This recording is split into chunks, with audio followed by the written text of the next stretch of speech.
दोनों बातों को लेते आए। आर्थिक, सामाजिक और राजनीतिक मंच पर जितनी भी शक्ति के बारे में हम लोगों ने बात की है समाज की, उसको लेते हुए अपनी बात रखी। इसको ये दखल जरूरी है।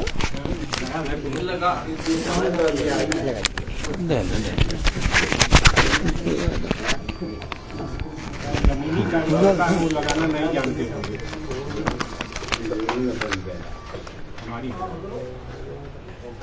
साथियों,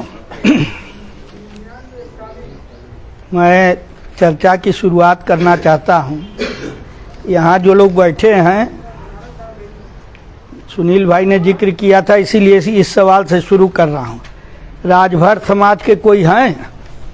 हो तो बताइए। एक जने हैं, दो लोग हैं, ये दो साथी हैं और यहाँ हैं। और इस चीज़ को सुनील भाई ने शुरू किया था कि पूछने पे कहते हैं कि राजभर समाज के हैं, राजभर जाति नहीं कहते हैं। ठीक है। और कई इन लोक विद्या की पंचायतों में 3-4 जगह मुझे भाग लेने का मौका मिला है। और ये जिस दावा को पेश करने की बात हम लोग सोचते हैं, उससे चर्चा मैं शुरू करना चाहता हूँ। यहाँ बैनर पे लिखा भी हुआ, कृषि प्रोफेसर को 2 लाख का वेतन पाता है, कि कृषि प्रोफेसर जितना वेतन पाता है उतना ही आय के किसान की हो, इसकी जिम्मेदारी सरकार ले। तो यहाँ पहला सवाल मैं ये उठाना चाहता हूँ, मैं सहमत हूँ इससे, लेकिन उसके साथ ये सवाल है कि भारतीय समाज से अलग, मान लीजिए यूरोप में, अमेरिका में प्रोफेसर की और पानी का पाइप बनाने वाले की जो आमदनी है, प्लम्बर, उसमें कितना अंतर है और भारत में कितना अंतर है, ये सुनील भाई, चित्रा जी, ये लोग, इनके बहुत से साथी बाहर रहे हैं, इसलिए मैं पूछना चाहता हूँ। मेरा ख्याल है कि जितना अंतर यहाँ है वहाँ नहीं है, वहाँ कम है। चीन में भी कम है। चीन में भी कम है और पूंजीवादी उन मुल्कों में भी कम है। ठीक है। तो आखिर ये हमारे समाज में क्यों इतना ज़्यादा है? और इसमें मुझे लगता है कि वो समाज कह के, समूह कह के हम लोग बचते हैं, कहीं न कहीं जाति प्रथा का सीधे सीधे इसमें बुनियादी भूमिका रहती है। और अगर हम लोग उसका पक्ष नहीं लेना चाहते हैं, ये जो एक हम लोग नारा दिया करते थे, ये पारमिता के पिताजी वगैरह जिस समूह में थे, हम भी थे तरुण शांति सेना में, तो एक नारा दिया करते थे कि शिक्षा का है क्यों यह हाल, दूर कलम से गई कुदाल। तो ये एक प्रतीकात्मक नारा था कि कलम और कुदाल के बीच में खाई क्यों ज़्यादा है। और कहीं न कहीं मेरा ये मानना है कि इस जाति प्रथा के कारण, मैं मजाक में राम जन्म को कह रहा था, राम जी भाई थोड़ा सा इधर आ जाइए 1 मिनट के लिए। दर्शन अखाड़ा आते थे, पढ़ते थे हम, तो मैं कहता था कि दर्शन अखाड़ा, सुनील सर से बुद्धे दर्शन, अब गोरखनाथ जी अखाड़ा। मजाक में नहीं कर रहा। हाँ। दिखाई निकल गया। लगा दे भाई।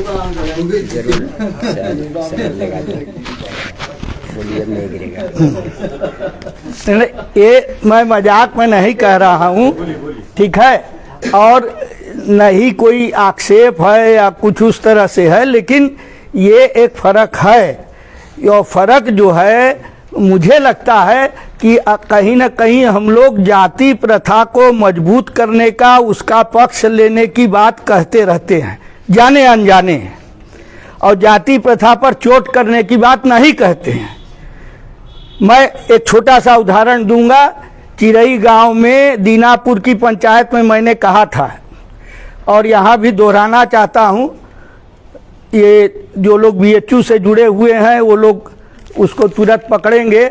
वहाँ बीटेक में सेकेंड ईयर मैकेनिकल में एक जॉब होता है, वो जॉब होता है 3 स्पीड हब साइकिल की, जाकि चढ़ान पे साइकिल थोड़ा एफर्टलेस तरीके से आराम से चली जाए, ज़्यादा गढ़ू न लगे, आराम से जब चढ़ान आए तो उसको गियर में डाल दीजिए हल्का। सिंगापुरी साइकिल, यहाँ आम बोलचाल में लोग सिंगापुरी साइकिल कहते थे, लोग जानते होंगे, कोई नई चीज़ नहीं है। कम से कम 125-150 साल पहले उसका आविष्कार हो चुका है 3 स्पीड हब का। बीएचयू के इंजीनियरिंग कॉलेज में जो प्रोफेसर है वो उसका ब्लैक बोर्ड पे क्रॉस सेक्शनल डायग्राम बना देता है। बच्चों को उसको जो है पूरा खोलना है और असेंबल करना है। जानते हैं वो क्या करते हैं? ये हम अपने ज़माने की बात कर रहे हैं 80-82 की। तो वो बच्चों को जो ये जॉब करना है उस गियर को लेके, सुनील भाई, वो जो 3 स्पीड हब है स्टर्मी आर्चर कंपनी का होता था, उसको ले करके वो सारे बच्चे सेकेंड ईयर मैकेनिकल के लंका पर आते हैं। वहाँ विश्वकर्मा जी एक मिस्त्री थे। विश्वकर्मा जी जो मिस्त्री थे, आप लोगों को हंसी आ रही, 25 रुपया उस जमाने में देते थे लोग, और उसको खोलना असेंबल करना विश्वकर्मा जी सिखाते थे। वो जो मास्टर साहब थे चित्र बनाते थे, हाथ से छूते नहीं थे। ये जो फर्क हमारे समाज में है इसको पकड़िए। और कहीं न कहीं हमारी ये मान्यता है कि विश्वकर्मा जी को भी इंजीनियरिंग कॉलेज में पढ़ाई का मौका मिलना चाहिए था और वो बेहतर मास्टर बनते। और पंडित जी जो पढ़ा रहे थे उनको भी हाथ का काम करना होगा तो वो भी बेहतर मास्टर बनते। ये दोनों चीज जरूरी है। अगर दोनों चीज नहीं होगी तो समाज की जो वास्तविक योग्यता है वो सामने नहीं आएगी। ये वास्तविक जो पूर्ण योग्यता, लोहिया इस शब्द का इस्तेमाल करते थे, तो पूर्ण योग्यता की जो बात करते थे, तो ये हमारे यहाँ बौद्धिक कार्य, लगातार बौद्धिक कार्य करना है तो अयोग्यता आती है उससे। हमारे समाज में, हमारी अर्थव्यवस्था में एक अयोग्यता आती है जो केवल बौद्धिक कार्य करता है। उसी तरीके से जो केवल हाथ का काम कर रहा है उसको भी अगर बौद्धिक कार्य का अवसर मिलेगा तो निश्चित तौर पर वो एक बेहतर उसमें वो काम करेगा। ये दोनों चीज होनी चाहिए। जब हम लोग ये मंडल कमीशन वगैरह का दौर चला था तो इस उदाहरण देते थे कि ये इससे जो है वो बढ़ेगा। एक चीज। दूसरी चीज, इस समूह कहा गया, ठीक है, समाज बार बार चित्रा जी के निमंत्रण में भी था, यहाँ भी शब्द आया, और कभी कभी आता है शब्द समूह और कभी कभी आता है जाति। ये समाजशास्त्र के व्यक्ति हैं, सुनील भाई, मैं नहीं हूँ। तो ये 3 तरह के शब्द आ रहे हैं। हमारा मानना है कि समूहों के अंदर,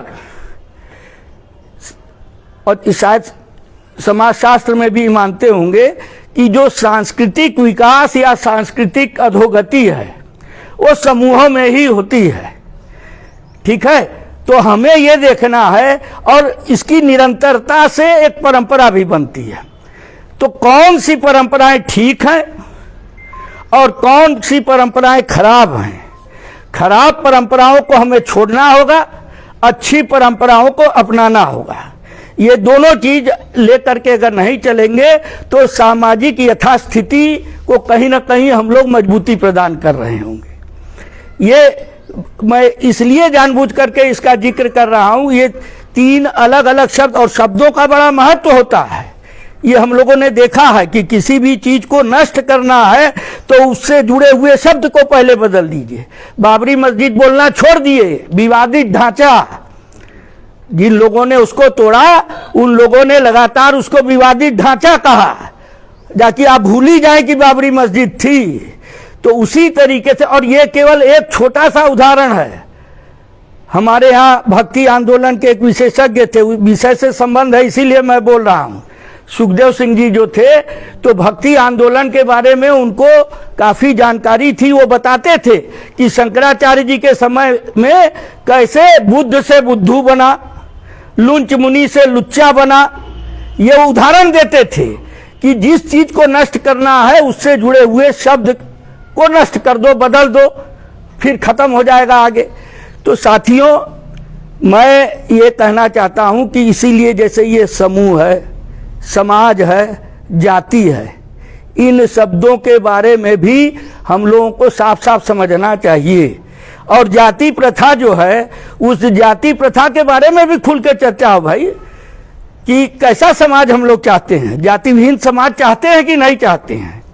ये लोक विद्या के लोग जाति विहीन समाज चाहते हैं कि नहीं चाहते हैं, कि माने क्योंकि हमको गर्व करना है, गर्व तो हम करते ही हैं। भगवान बता रही हैं चित्रा जी की हम अपने काम को भगवान के रूप में मानते हैं, तो निश्चित ये तो बहुत बड़ी चीज हो गई। मठ वठ को तोड़ना तो आसान है, मंदिर भगवान को तोड़ना इतना आसान नहीं है।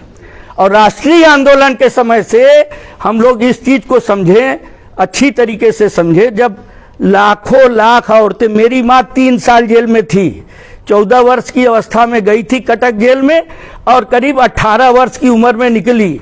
और उसके जैसी भारतवर्ष में उस समय हजारों महिलाएं थी, हजारों महिलाएं थी, लाखों लोग जेल गए थे। तो आखिर उस आंदोलन के चलते गए थे जिसमें स्त्रियां निकली थी घर से बाहर, सत्याग्रह के लिए स्त्रियां बाहर निकली थी और हर समाज की निकली थी। वो केवल घर में नहीं रह गई थी, वो क्या कहते हैं पिकेटिंग के लिए निकलती थी, जहां शराब की दुकानें रहती थी वहां जाती थी, कई रूप में जाती थी। सर फोड़ दिया गया नमक सत्याग्रह में, वहीं समुद्र के पानी में फेंक दिया जाता था कि जाके समुद्र का पानी फटे हुए सर में जाए। तो मैं इसलिए उसका कह रहा हूं कि उस समय जो सांस्कृतिक चेतना हमारे राष्ट्रीय आंदोलन में थी, उस चेतना के वजह से हिंदू महासभा कोई एक सीमा से ज्यादा आगे नहीं बढ़ पाती थी। आप अगर इस बात को पूरे इसके दौरान भी हम लोगों ने देखा, जब ये भाजपा को सबक दो लेकर के हम लोग घूम रहे थे, तो ये बात भी आ रही थी। और उसी दौरान, ये तो चुनाव के बाद ये लोग चर्चा कर रहे हैं ना, मोदी ने बीच में भी शुरू कर दिया था कि वो एक पत्रकार को की डंडा लेके पहुंच जाते हैं, माइक्रोफोन के लिए वो कह रहा था नरेंद्र मोदी, और यही नमक वाली बात थी। तो उस समय भी हम लोगों को वहां गांव में भी लोग मिले थे। मुझे लगता है कि कुछ बुनियादी चीजों की चर्चा, राजनीतिक 1-2 मिनट केवल उस पर बोलूंगा, तो मुझे लगता है कि कोई फर्क नहीं रहता है। अभी शपथ ग्रहण हुआ, अखिलेश यादव के लोग, और अखिलेश यादव ने बड़े फक्र से कहा कि अरे मेरे बनवाए हुए स्टेडियम में शपथ। अरे तुम्हारे बना, तुम्हारे जेब में से निकाल करके तुमने पैसा और बनवाया क्या? तुम्हारी पार्टी ने बनवाया? मेरे बनवाए हुए स्टेडियम में जो है आदित्यनाथ ने शपथ लिया। नरेंद्र मोदी जिस हवाई जहाज को हाईवे पे उतारे, मैंने पहले हवाई जहाज उड़ाया था वहां से, ये बोला था कि नहीं बोला था? बताइए। और उसको छोड़ नहीं रहा है, चुनाव हारने के बाद भी नहीं छोड़ रहा है। और उसी भाषा को, विकास की उसी अवधारणा को वो सामने रख रहे हैं। क्या बोल रही है? नहीं, मतलब हम कहेंगे कि राजनीति पर थोड़ा आए। जी जी और जी जी की शक्ति पर आए। जी, समाज की शक्ति और आर्थिक उस पर ही आएंगे। लेकिन ये राजनीति में ये कॉमन चीज है। राजनीति करने वाली मुख्य धारा की ताकतों में विकास की जो अवधारणा है, इसलिए मैंने ये उदाहरण दिया है। वो मोदी में और अखिलेश यादव की विकास की अवधारणा में फर्क नहीं है। अगर मोदी इस बात को कहता है कि हमने खिलाया, एकदम बेहूदी बात है। उसका कृषि मंत्री कहता है कि पेट्रोलियम मंत्री, सरदार जी थे कोई पेट्रोलियम मंत्री जो थे, अभी भी होंगे पेट्रोलियम राज्य मंत्री, उन्होंने ये कहा कि 35 रुपया प्रति लीटर हम टैक्स जो ले रहे हैं वो कम नहीं कर सकते हैं, क्योंकि हम मुफ्त वैक्सीनेशन कर रहे हैं, मुफ्त में राशन दे रहे हैं। ये पार्लियामेंट में कहा है उसने, और बाहर प्रेस कॉन्फ्रेंस में कहा है। जब एक तरफ ये भी कहते हो और दूसरी तरफ ये कह रहे हो कि हम खिला रहे हैं तुमको, और हमारा नमक, और नहीं, सीधी बात है, सरकार खेती नहीं करती है, सरकार खेती कराती भी नहीं है। खेती करता है किसान, और किसान का पैदा किया हुआ वो है। और कहीं ना कहीं उस पूरा के पूरा फूड कॉर्पोरेशन को खत्म करने की योजना है। ये 3 लागू हो जाते कानून तो फूड कॉरपोरेशन अडानी के हाथ में जाने की पूरी तैयारी इसी से शुरू हुआ। अध्यादेश के पहले भी पंजाब में जब देखने लगे पंजाब के किसान की स्टील के सेलो बन रहे हैं, जमीन ले लिया था और वो अनाज के भंडारण के लिए गौतम अडानी के वो बन रहे थे। उसके वेबसाइट पे दिया हुआ था कि हम देश के हर कोने में यहां जब अनाज लेंगे किसान से तो रेल की पटरी हमारे गोदाम तक रहेगी और वहां से कहां ले जाएगी। जहां जहां चावल खाते हैं और पैदा नहीं करते हैं वो हावड़ा के पास हम ले जाएंगे, वो मद्रास के पास 3-4 वो बताया है, उनके वेबसाइट पर बताया हुआ है कि यहां यहां हम ले जाएंगे। यानी फूड कॉरपोरेशन आगे आने वाले समय में खत्म करने की योजना थी, मैं मानता हूं अभी भी है। और फूड कॉरपोरेशन में जो संग्रहित अनाज होता है वही कहीं ना कहीं पब्लिक डिस्ट्रीब्यूशन सिस्टम या राशन के उसमें जाता है, जिसको लोग पाते हैं, आम आदमी पाता है। तो ये खत्म करने की बात थी और वो उन कानूनों में ये बात एक बुनियादी बात थी। एक चीज अभी ये हरिश्चंद्र जो बात कह रहे थे कि पहले तो चर्चा भी हो जाया करती थी, अब नहीं होती है। तो कम से कम यहाँ जिस समूह के लोग बैठे हैं उनको उस चीज का ध्यान रखना चाहिए। 2014 में मैं उसका उदाहरण ठोस देना चाहूँगा। 2014 में नरेंद्र मोदी के आने के बाद एक ऐसे परिवर्तन हुए कि जो करीब 1100-1200 स्मॉल स्केल और कॉटेज इंडस्ट्री के सामान, जिनके बारे में संसद से पारित किया हुआ कानून था कि इसको बड़े उद्योगों में नहीं बनाया जा सकता है। उदाहरण में अंतिम जो 20 आइटम बचे हुए थे वो बता रहा हूं आपको। उनमें से दिया सलाई, अचार, बर्तन, दुकान को बंद करने का जो ये लोहे का शटर होता है, स्टेशनरी, फर्नीचर, ये चीजें, ये पार्लियामेंट का पारित कानून था। उस कानून में था कि छोटे उद्योगों को, लघु उद्योगों को संरक्षित करने के लिए ये चीजें बड़े उद्योग नहीं बना सकेंगे। उसके एनेक्चर में लिस्ट थी। मोदी के आने के बाद वो लिस्ट हो गई जीरो। विधिवत गैजेट हुआ, गैजेट एक्स्ट्राऑर्डिनरी में छपा, तारीख मैं आपको बता दूंगा। तो वो छप करके जीरो कर दिया गया, जीरो कर दिया गया। तो उसके बाद ये जो छोटे उद्योग वाले लोग हैं, बताइए उनका सामान फिर वो मल्टीनेशनल के सामने टिकेगा? वही स्टेशनरी आईटीसी अब बना रही है, तंबाकू की बड़ी कंपनी है। और वही, और खरीदने के मामले में भी सरकारी महकमे में इन चीजों को खरीदने के मामले में भी विधिवत कानून था कि छोटे उद्योग से लोगे, अगर रजिस्टर लेना है तुमको, ये एकदम उसकी पॉलिसी थी। उस पॉलिसी को भी नरेंद्र मोदी ने विधिवत खत्म किया। और ये खत्म जब करते हैं तो कहीं ना कहीं कुटीर उद्योग वाले लोग, छोटे उद्योग वाले लोग, ऐसे बेरोजगार जिनको सरकारी नौकरी नहीं मिलनी है, सही बात है, सबको सरकारी नौकरी थोड़ी मिलनी है, और वो अगर अपना उद्योग बैठाते हैं तो उसको भी बाजार का अवसर समाप्त किया गया। ये जो खरीद की जो नीति थी, वो खरीद की नीति में भी वो किया। मेरा मानना है कि किसान आंदोलन को इन मुद्दों को भी लेना होगा। और एक बहुत बुनियादी सवाल है, अब तक चर्चा नहीं हुई है, और चूंकि ये पंचायत थोड़ा और पंचायतों से ज़्यादा गंभीर है, आमतौर पे जो है इन बातों की गंभीरता से चर्चा नहीं होती है, इसलिए मैं जानबूझ के यहाँ दोहराना, अभी तक आई नहीं है। और उसको मेरा मानना है कि यहाँ बैठे हुए कई लोग बहुत अच्छी तरीके से समझा सकते हैं। वो है जो न्यूनतम समर्थन मूल्य में जो मजदूरी का हिस्सा है उसको कुशल श्रम मानना। अभी देखिए ना, हमने कोशिश की, वहाँ तो योगेंद्र यादव थे, वो नहीं पकड़ पाए, लगे हमको समझाने C2+50 कि C2 में क्या होता है। आपको याद आ रहा है कि नहीं आ रहा है? आप में से बहुत लोग वहाँ रहे होंगे। लेकिन उस C2 के अंदर जो वेतन मजदूरी का जो कंपोनेंट है, वो मजदूरी कुशल नहीं मानी जाती है। बताइए, हमारे जैसा आदमी जो शहरी है उसको छोड़ देंगे आप खेत में तो क्या खेती कर लेगा? वो शरीर श्रम करने को तैयार भी होगा तो नहीं कर सकता है। सैकड़ों साल पुश्त दर पुश्त, पीढ़ी दर पीढ़ी सीखता है आदमी खेती, जो खेती करता है, और उसको आप कह रहे हैं कि वो अकुशल है।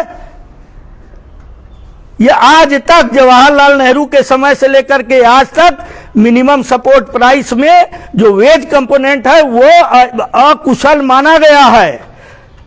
तो कम से कम ये बनारस में जो बैठे हुए लोग हैं, वो मेरा ये विश्वास है कि अगर इसको उठा देते हैं, मैं सुनील भाई की तरह और राम जन्म की तरह मैं भी मानता हूं कि इस व्यवस्था में न्यूनतम समर्थन मूल्य नहीं दिया जा सकता है। इसका कहने का मतलब यह है कि व्यवस्था परिवर्तन की बड़ी लड़ाई लड़नी होगी, ये इस आशय से मैं कह रहा हूं, क्योंकि वास्तव में न्यूनतम समर्थन मूल्य देना होगा तो आपको हर तरीके से और बड़ी लड़ाई लड़नी होगी। सीधे आपकी टकराहट ये पूंजीवाद की शक्तियों से होगी। तो इसलिए हम ये कह रहे हैं कि ये जो जैसे बुनियादी सवाल हैं, लोक विद्या और उसकी प्रतिष्ठा की बात मानने वाले लोगों को किसान के मूल्य में जो श्रम का हिस्सा है उसके प्रतिष्ठा की बात भी गांठ बांध करके रख लेनी चाहिए। और समूह, मैं बता रहा हूं एक उदाहरण जो अभी इनको राम जी को देख करके याद आ गया। इनके राष्ट्रीय अध्यक्ष आए हुए थे डॉक्टर अशोक धवले। दीनानाथ जी हमारे बनारस जिले के किसान नेता रहे हैं, विधायक रहे हैं गंगापुर से, तो वो गुजर गए थे। तो उसके बाद जो है उनकी स्मृति में एक सभा थी और आप लोगों ने सबने बुलाया था, तो हम भी गए थे। वहाँ हमारी डॉक्टर अशोक धवले जी से बात हुई और इसी सवाल पे हुई, क्योंकि ये चर्चा हो रही थी कि जो समिति सरकार से जो संवाद होगा उसमें जो है हन्नान मुल्ला साहब नहीं, डॉक्टर अशोक धवले रहेंगे, ये नाम आ रहा था। तो हम लोगों को लगा कि भाई एक अच्छा मौका है और हम लोगों ने बताने की कोशिश की। मैं ये बताना चाहता हूं आपको कि अगर ठंडे दिमाग से अच्छी तरीके से समझाया जाएगा, मेरे एक पत्रकार मित्र, वो शब्द निरंतर या ऐसे कोई पत्रिका है आप लोगों ने देखी हो, काफ़ी 3-3 महीने पे काफ़ी मोटी किसी एक विषय पर केंद्रित करके निकालते हैं। तो वो मोल्ला साहब के पास गए थे और उन्होंने उसके पहले बातचीत जो हुई थी हन्नान मुल्ला साहब से, उन्होंने यही कुशल श्रम वाली बात कही और पूरी तरीके से वो कन्विंस हुए। वो इंटरव्यू कहीं छपा भी है, मैं आपको दिखा सकता हूँ कि ये जो है, ये जो इसमें मजदूरी वाली बात है वो कुशल श्रम की होनी चाहिए। ये लोग जिनका पृष्ठभूमि हमारे वामपंथी साथियों का मजदूर आंदोलन वाला ही रहा है, ये इस किसान आंदोलन की देन है कि वो लोग पूरी तरीके से उसमें शामिल हुए, पूरी ताकत से शामिल हुए। ये कहीं ना कहीं इस किसान आंदोलन की खूबी रही है कि वो किसान मजदूर का अंतर्विरोध नहीं खोज रहे थे, किसान मजदूर एक होकर के वो कर रहा था। उसी तरीके से यहाँ सबको इस बात पे गर्व होना चाहिए कि जब महिला दिवस आया तो पंजाब से 40,000 महिलाएं धरना में शामिल हुई। उग्रहन साहब के संगठन की, अगर आप लोगों ने उस समय का वीडियो देखा, अभी भी देख सकते हैं, पीला पीला दुपट्टा लेकर के ये वहां गवा रहे होंगे, देखे होंगे, ये क्योंकि 24 घंटा और पूरा 13 महीना रहने वाले बॉर्डर पे रहे हैं जी। और तादाद भी हम गलत नहीं न कर रहे हैं, 40,000 महिलाएं, क्योंकि आप यहां से चले जाइए कन्याकुमारी तक, खेत में आपको महिला दिखाई देती है, खेती से जुड़ी महिला है। वो बहन कह रही थी कि भले हम घर में रह जाए, नहीं, घर के बाहर भी खेत में महिला क्या नहीं जाती है, बिल्कुल जाती है। और उसको किसान वो है भाई, यानी केवल पुरुष किसान है। तो वो दिखाया गया, कम से कम 40,000 महिलाएं वहां आई थी जो उनके समूह से जुड़ी हुई थी। ये इस आंदोलन की एक भयंकर बड़ी उपलब्धि है, आगे आने वाले समय में भी रहेगी जब ये न्यूनतम समर्थन मूल्य और ये सारी बातें आएंगी। तो हरिश्चंद्र की बात पे मैं आना चाह रहा था कि हरिश्चंद्र, ये जैसे ये परिवर्तन हो रहे हैं ना, तो इसीलिए वो मुद्दे खत्म हो जा रहे हैं। अभी हमारे बुनकर साथी आएंगे, आए हैं, बुरा मत मानिएगा, ये आप लोग इसकी बात नहीं कर रहे हैं, आप लोग पावर लूम के बुनकर की बात आज कर रहे हैं, क्योंकि ये तो गया, ये तो लगभग खत्म है। बोलिए हम गलत कर रहे हैं, टोक दीजिए हमको। लगभग खत्म है कि नहीं? और इसके भी संरक्षण का कानून था। आपके यहाँ पीली कोठी और यहाँ रहने वाले जो करोड़पति हैं, ठीक है, जो लोग एक्सपोर्ट खाली करते हैं, उन लोगों ने खत्म किया। कैसे किया?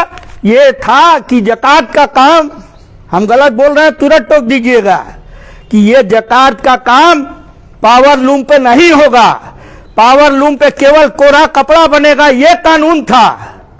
लेकिन उस कानून को धीरे धीरे इन लोगों ने बदला और नौबत ये आ गई कि सूरत में आज बनारसी साड़ी बन रही है, सुनील जी के और मेरे सामने रख दिया जाएगा तो हैंडलूम और पावर लूम में हम लोग फर्क नहीं कर पाएंगे। बोलिए गलत कर रहे हैं कि सही?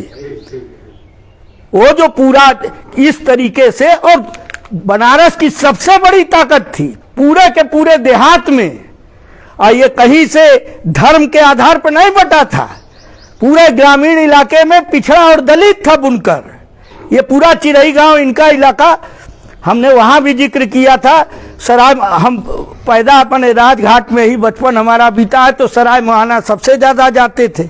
सराय मोहाना पूरा गांव बुनकरी से जुड़ा हुआ था, करघा भरा हुआ था। कैसे खत्म हो गया भाई?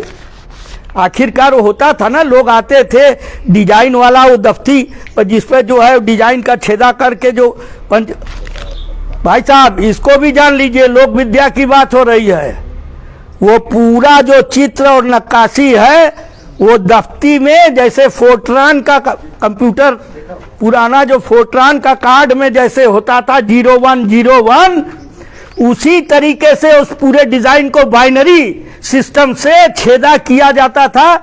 आज भी वो जो पूरा डिजाइन रहती है और वो भी टंगाया जाता था करघे के ऊपर। और ये खत्म करने में सरकारें भी रही हैं और वो पैसे वाले लोग, क्योंकि नाम के पीछे अंसारी लगा है सोसाइटी जी, उनकी सोसाइटियां वो सब अपनी जगह। प्लानिंग कमीशन में रहते थे, योजना आयोग में रहते थे लोग अंसारी के नाम पे, और बुनकर का नहीं सोचते थे। वो सोचते थे कि कैसे ये जो संरक्षण है उसको हटाओ। बोला गलत कहा था तो टोक दिया। मोहल्ले के थे। हाँ, और एक जने नहीं, ऐसे कई लोग रहे ना, और लगातार जो है वो इससे क्या मतलब? नहीं, ये मैं इसलिए कह रहा हूं कि जब, हाँ कंक्लूड कर रहे हैं कि जब हम लोग बुनकर के हित की बात करेंगे, किसान की हित की बात करेंगे, तो इन बुनियादी चीज़ों को रखेंगे अपने दिमाग में कि कपड़ा नीति को छोड़ करके आप नहीं केवल चल रही, कपड़ा नीति में कैसे कैसे परिवर्तन आए। ये कपड़ा नीति अंगूठा काटने वाली थी, जैसे ढाका के मलमल के कारीगरों का अंगूठा काटा गया, लाखों करोड़ों बुनकरों का अंगूठा काट दिया गया है। इस चीज को कबूल कीजिए। बिजली की बात उठाएंगे, अरे हम चैलेंज करते हैं कि बिजली फ्लैट रेट के नाम पर एसी चलता है उन पैसे वालों के यहाँ, एक कमरे में एसी रहता है, फ्लैट रेट देंगे? क्यों देंगे भाई? आम बुनकर को दीजिए, आम कारीगर को दीजिए, समझ में आता है। और वो मदनपुरा में रहने वाले जो एक्सपोर्टर हैं, एक कमरा में जिनके एयर कंडीशनर है, चलिए हम दिखा दें, और फ्लैट रेट देंगे। तो इन चीजों पे खुल करके बात होनी चाहिए, और उसके साथ साथ तब आपकी लड़ाई मजबूत होगी। हर जगह इस चीज को हमको लेके जाना होगा, चाहे बुनकर का सवाल हो, कारीगर का सवाल हो। इन जो बुनियादी नीतियां हैं, उन नीतियों के बारे में भी वो करना होगा। अंत में मैं सूचना देना चाहता हूं और आप सबका आह्वान करना चाहता हूं, कल और परसों मजदूरों की हड़ताल है। मजदूरों की तमाम ट्रेड यूनियन लगातार संयुक्त किसान मोर्चा का समर्थन करती रही है, और संयुक्त किसान मोर्चा ने भी निर्णय लिया है कि हम मजदूर आंदोलन का, जिसमें मुख्य जो मुद्दा है वो निजीकरण का है, महंगाई का है, ये बीमा बैंक जिसमें देश भर के आम आदमी की दौलत जिसमें इकट्ठा है, उस दौलत को निजी हाथों में सौंपने का सोच लीजिए। उसका मतलब मैंने प्रतीक में बता दिया कि जनता की कमाई का जो बचत का पैसा कहाँ जाता था, बीमा में जाता था, बैंक में जाता था, और वो बड़े पूंजीपतियों के हाथ में सौंपने का, उसका प्रतिवाद एकदम अंतिम दौर मान लीजिए, तो वो लोग तो थोड़ा मजबूत हैं किसान से, 2 दिन का वेतन कटवा करके और 2 दिन की कंप्लीट हड़ताल रहेगी, वेतन काटने का नोटिस दे चुके हैं वो लोग। इसका सीटू कॉल है, सबका, सभी दलों का संयुक्त ट्रेड यूनियन का कॉल है, केवल सीटू का नहीं है, all India bank employees association CPI का है, सबसे बड़ा है बैंक में, हाँ ये सारे लोग हैं। तो ये सारे लोग उनकी संयुक्त वो है, किसान मोर्चा ने उसका साथ दिया है। तो हम आह्वान करना चाहते हैं कि मंडल के स्तर पर चंदौली वालों को भी कहना चाहते हैं कि बीमा का मंडल कार्यालय बड़ा सा आप लोगों ने देखा होगा भेलूपुर में है, वहाँ 11 बजे आइए, हर जगह से, चाहे दवा एसोसिएशन माने मेडिकल रिप्रेजेंटेटिव वाले यूनियन के लोग हों, चाहे अन्य सभी समूहों के लोग, वहाँ मजदूर वहाँ पहुँचेंगे। हमारा ये मानना है कि ये जो समूह यहाँ बैठा है वो भी वहाँ पहुँचे, ताकि ये उनको भी एक संकेत मिले कि ये मजदूर भी किसान भी मजदूरों के साथ हैं, कारीगर भी उन मजदूरों के साथ हैं। इसके लिए हम चाहते हैं कि आप लोग 11 बजे जरूर पहुंचिए और बहुत ही व्यवस्थित तरीके, भाई संगठित हैं सब, उन लोगों का वैसा तरीका अलग ढंग का है थोड़ा। संयुक्त किसान मोर्चा का बैनर लेके जाइए, एकदम स्वागत है। और लगातार वो लोग ये संपर्क किए हैं, अभी यहाँ बैठक में थे तब भी वो नारायण चटर्जी का फोन आया था, जो यहाँ के ट्रेड यूनियन के माने LIC की यूनियन के सबसे बड़े वो हैं, और बैंक के भी।